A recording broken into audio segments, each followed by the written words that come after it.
Hello, welcome everyone to micro module number 2. I am 𝗀𝗲𝗰. Today, we will be talking about how to manage perceived CSR motives and skepticism.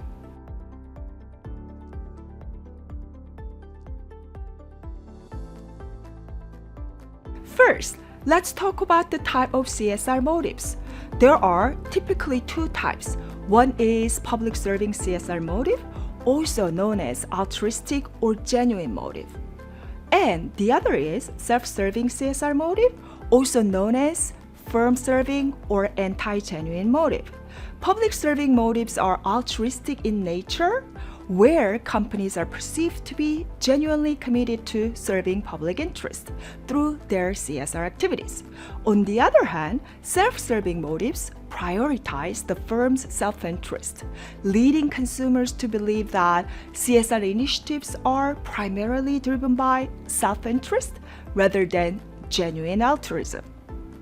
This fundamental distinction has significant implications for corporate outcomes. While public serving motives tend to yield positive outcomes such as enhanced corporate reputation and consumer trust, self-serving motives often result in increased consumer skepticism and negative corporate reputations. Then, what factors should we consider when managing consumers' CSR motive attribution and skepticism? The first factor is a company's prior reputation or stakeholder relationship. If it is good, then people tend to attribute more public serving motives to the company, assuming that the company is genuinely committed to serving public interest. However, when prior reputation or relationship is bad, people tend to think that the company engages in CSR out of self-serving motives. This indicates that building a good relationship with a stakeholder is important. Another factor is the length of the company's CSR commitment. When the company has a long-standing history of CSR engagement, consumers tend to attribute more public-serving motives, believing that the company is genuinely dedicated to serving public interest.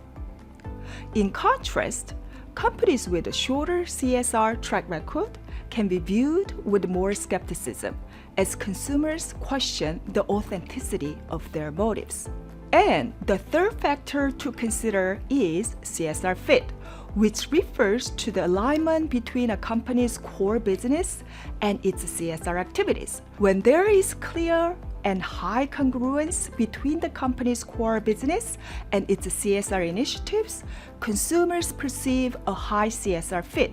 For example, a laptop manufacturing company's donating laptops to local educational institution is considered a high-fit CSR activity. High CSR fit is generally associated with positive outcomes for the company, as it enhances consumers' perception of authenticity and sincerity. In general, high CSR fit is considered better than low CSR fit for corporate outcomes. However, the impact of CSR fit on corporate outcomes is complex and can vary depending on the company's prior reputation and stakeholder relationships. When a company's prior reputation is positive, high-fit CSR activities can be viewed more favorably. But when reputation is negative, high-fit CSR activities can increase consumer skepticism, leading to a more negative corporate reputation.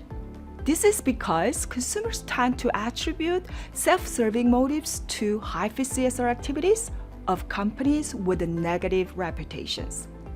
And we also need to consider the types of our target audience. For audiences with unfavorable attitudes towards the company, high-fit CSR activities can be perceived as self-serving, increasing skepticism.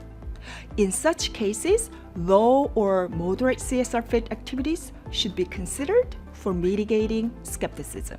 Finally, we need to understand the effects of public serving or self-serving motives are not black and white.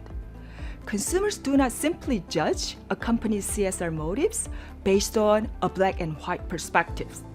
In fact, when a company shares mixed motives of both public serving and self-serving motives, consumer reactions tend to be more positive.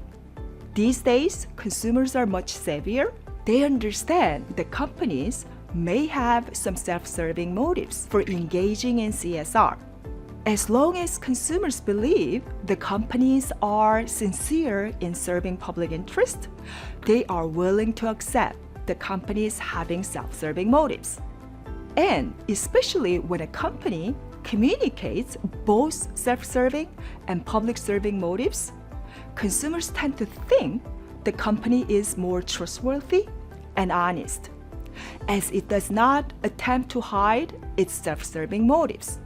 So, in summary, navigating CSR motives and skepticism requires careful considerations of various factors, including a company's prior reputation status, CSR fit, the length of CSR commitment, and the target audience's existing attitude toward the company. By understanding these dynamics and communicating CSR efforts transparently and sincerely, companies can effectively manage consumer skepticism and CSR outcomes. These are all for this module. Thank you all for joining us today.